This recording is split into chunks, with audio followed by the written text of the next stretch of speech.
Yo, real talk. Ganyan talaga ang nature ng tao. Kahit ibigay mo na lahat, sa huli ikaw pa rin ang masama.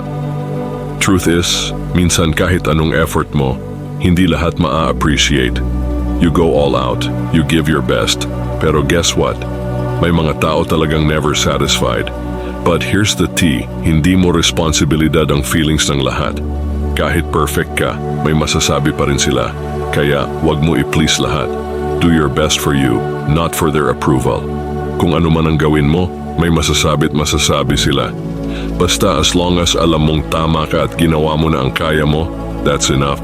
At the end of the day, protect your peace. Haters gonna hate, pero ikaw, keep thriving.